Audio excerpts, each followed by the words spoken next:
안녕하십니까. 마음 편한 유해과 김준영입니다. 오늘 제가 유방암에 대해서, 유방암뿐만 아니라 유방에 관한 질환에 대해서 간략하게 좀 소개를 드리도록 하겠습니다. 유방은 여성한테 굉장히 이제 중요한 기관이잖아요. 유방에 이제 문제가 생기면 여러 가지로 당황스러운 일들이 많이 생기게 되는데요.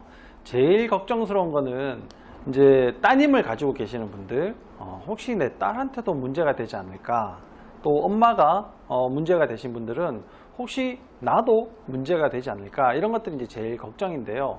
사실 단정적으로 말씀을 드리자면 엄마가 문제가 있어서 내가 문제되거나 내가 문제 있어서 내 딸이 문제되는 거는 아주 소수다. 네. 전부 다 지 잘못이다, 이렇게 생각하시면 됩니다. 그러면 도대체 나는 뭘 잘못해가지고 이렇게 유방에 문제가 생겼나 라는 것을 오늘 설명드립니다. 여성에 관련되는 문제잖아요. 근데 여성만 가지고 있는 문제가 자궁하고 난소가 있는데요. 이 유방, 자궁, 난소는 문제가 똑같이 생길 수 있다. 문제가 동시에 다 있거나 아니면 시리얼하게 앞으로 진행될 가능성이 매우 많다, 이렇게 보시면 됩니다.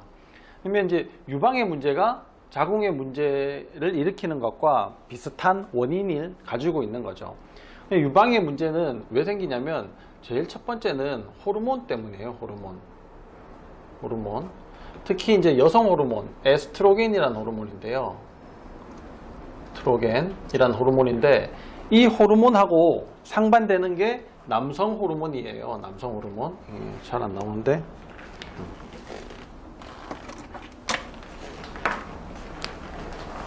남성 호르몬은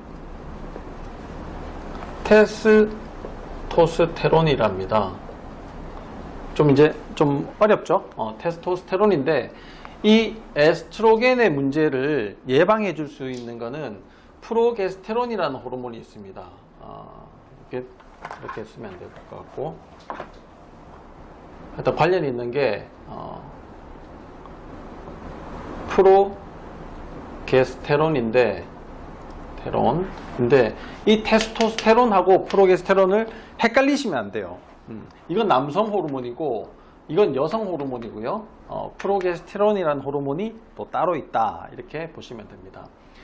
이건 이제 여성한테 굉장히 중요한 호르몬이고 여성을 더욱 여성답게 만들어주는 호르몬이고, 그렇게 이제 여성이 다워지면 좀 더 풍성한 모습을 가질 수 있도록 만들어주는 게 프로게스테론이 하는 일입니다. 근데 이런 호르몬들은 다 스테로이드 계열의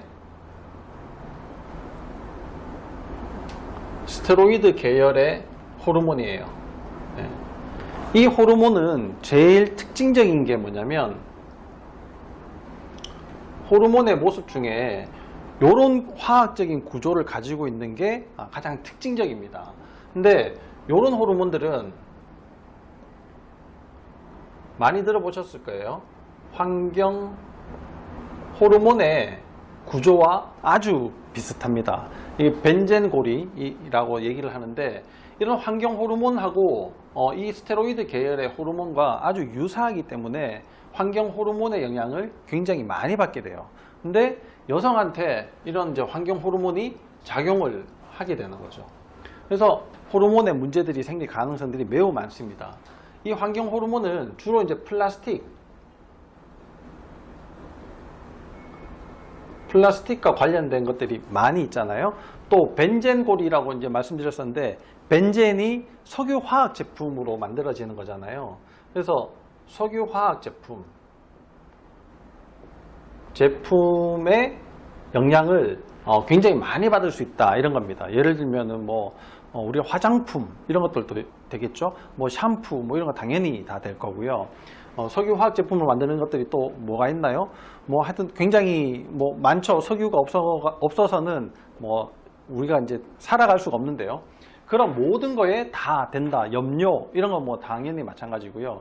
뭐 가구, 뭐 그다음 페인트 이런 거에 영향을 굉장히 많이 받게 되는 게 이 에스트로겐이라는 호르몬의 특징입니다. 근데 이 스테로이드 계열의 호르몬들은 다 쓰고 나면요 장으로 버려지거든요. 근데 장으로 버려지기 전에 간을 통해서 이게 다 분해가 돼서 장으로 버려지게 된단 말이에요. 근데 이 장에 문제가 생겼을 때 쓰레기 호르몬이 재흡수가 되면서 생기는 문제가 굉장히 많다, 이런 얘기입니다. 그러면 자, 호르몬에서부터 시작을 했는데요, 결국은 장 문제랑 이제 관련이 돼요. 그래서 여기에서 기승전장이 매우 중요하다, 이런 얘기입니다. 장은 어떻게 문제가 생기냐면 제일 첫 번째 이제 균이죠. 균 때문에 높습니다. 우리가 이제 이거를 장내 세균 총 이상이다 이렇게 얘기를 하고, 이런 것들 때문에도 그 장누수 증후군으로 연결이 되는 거잖아요. 이 장이 원래 세면 안 되는데 샌다는 거죠. 그러면 똥이 만들어져서 바깥으로 나가야지 되는 것들이 다 똥물로 돼가지고 내 몸 안으로 들어온다는 얘기예요. 엄청 황당한 얘기죠. 이 균이 문제고 또 장 점막이 손상이 되는 거거든요. 점막 손상. 이 점막 손상이 음식 때문에도 그렇게 된다는 얘기입니다. 그러면 자, 호르몬의 문제가 장과 굉장히 밀접하게 관련이 되어 있고요. 이 장의 문제는 환경 호르몬하고도 굉장히 밀접한 관련이 있다, 이런 얘기죠. 음식은 내가 먹으면 안 되는 음식들이 있어요.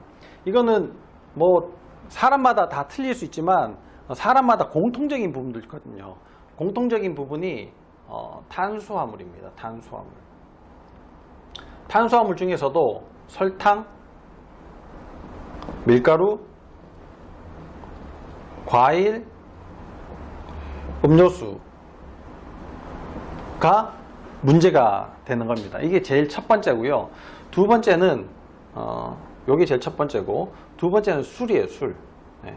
요게 장을 망가뜨리는 아주 크게 기여를 하는 거고, 또 두 번째는 음식물 알러지를 일으키는 거죠.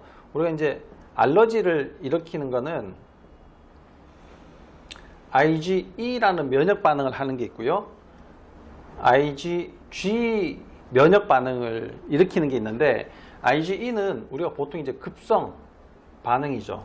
우리가 뭐 땅콩 먹고 숨 못 쉬겠어요. 뭐 게를 먹고 두드러기가 나요. 뭐 이런 것들이 이제 급성 반응에 해당이 되는 거고, IgG는 아주 약하게 이상하게 반응이 나타나는 거예요.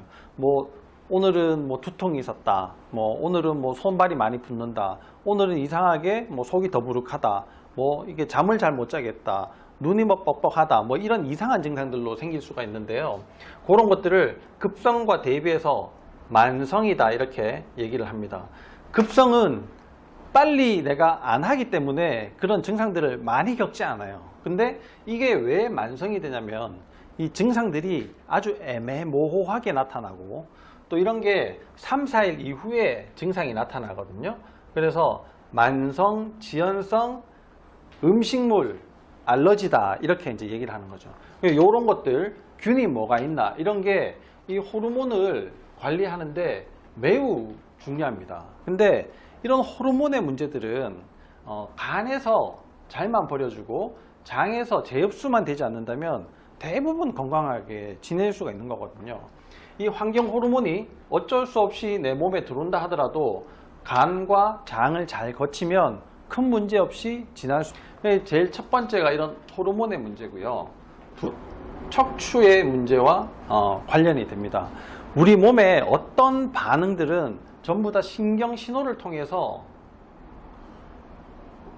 정보가 들어와서요, 신경 신호를 통해서, 신경을 통해서 반응을 나타내게 되어 있습니다. 근데 이런 여러 가지 문제들이 세포를 해줘야지 돼요. 왜냐하면 이제 화학적으로 반응을 일으키는 것들도 있지만 신경이 그런 것들을 조절을 많이 해주게 되는데요. 이 신경은 혈관을 조절함으로써 그 많은 일들을 해낼 수가 있습니다. 이 혈관을 조절해 준다는 건 어떤 거냐면 산소를 세포에 적절하게 보낼 수 있느냐 없느냐를 관리를 하게 되는 건데요. 이 산소가 없으면 어떠한 세포도 살아갈 수가 없습니다. 심지어는 암세포도 아주 소수의 산소를 사용을 해야지만 되는데요. 산소가 하나도 없다면 모든 세포들은 다 그냥 즉시로 죽게 돼 있죠. 이 암은 산소가 굉장히 부족한 곳에서 암이 생기게 됩니다. 근데 이 자율신경이 망가뜨려지면요, 신경이 손상이 되고 혈관 조절이 잡힐 가능성이 매우 높아진다는 얘기입니다. 그런데 이 자율신경 중에서도 유방하고 관련되는 거는 흉추, 여기다 쓸까요? 흉추 2번부터 해가지고 6번이 유방과 관련되어 있는 신경이거든요. 근데 흉추 2번하고 6번이 문제가 되는 경우는 예를 들어서 일자목, 목 디스크의 경우에 가장 흔하게 많이 생기게 됩니다. 또 경락 마사지를 하시는 분들, 이런 분들이 흉추에 문제가 생길 가능성이 매우 높아지게 되고요. 그러면 자율신경계가 망가져 있을 가능성이 또 높게 되고, 늘상 목이 뻐근하다, 어깨가 불편하다, 이런 말씀들을 이제 많이 하시게 되는 거죠. 그런 분들은 대개 이제 근육통인데요. 그런 근육통에서부터 시작을 해서 자율신경계가 손상을 받으면 잠을 못 잔다든지, 생리가 이상하게 된다든지, 소화가 안 된다든지, 가슴이 답답하다든지, 심장이 빨리 뛴다든지, 두통이 생긴다든지, 눈이 뻐근하다든지, 변비가 생긴다든지, 이런 우리가 알고 있는 대부분의 증상들을 겪을 수가 있는 겁니다. 그래서 잘 관리를 하셔야 되는 게 제일 첫 번째는 중요한 게 호르몬이고요.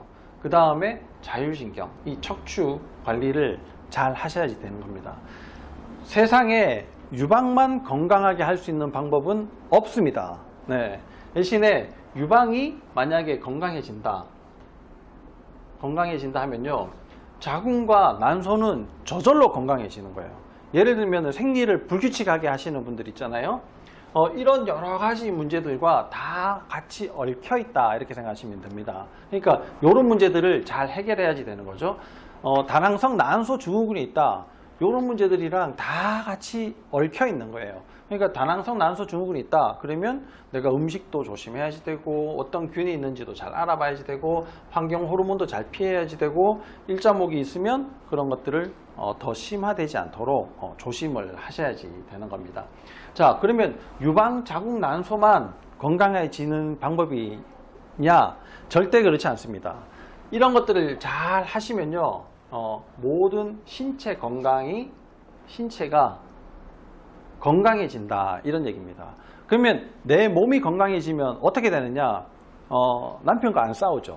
그러면 애들이 엄청 행복해지거든요. 그런 가정에서 가정 구성원들이 만들어진다 그러면 사회가 건강해질 거 아닙니까? 사회가 건강해진다면 대한민국의 미래가 밝아지는 겁니다. 내가 음식을 조심하고 이런 목의 문제, 아니면 자율신경의 문제, 이런 것들을 조심한 것 그 자체가 내가 대한민국을 위해서 아주 많은 일을 한다, 이런 큰 자부심을 느끼셔도 되는 겁니다. 지금 유방에서부터 시작해서 아주 거창하게 갔지만 이 모든 것들이 대한민국에서 지키기가 쉽지 않고 건강하게 지내기가 쉽지 않습니다. 미세먼지부터 시작해서 여러 가지 스트레스, 학업 스트레스, 많잖아요, 스트레스들이. 그런 게 내 몸의 건강을 많이 해친다. 그런 것들이 시작이 유방이 될 수 있다. 그런 얘기입니다. 그래서 제가 마지막으로 꼭 드리고 싶은 얘기는 여긴 없는데요. 기, 승, 전, 장이다. 이 장이 편하면 대한민국의 미래가 밝아진다, 이런 얘기입니다. 감사합니다.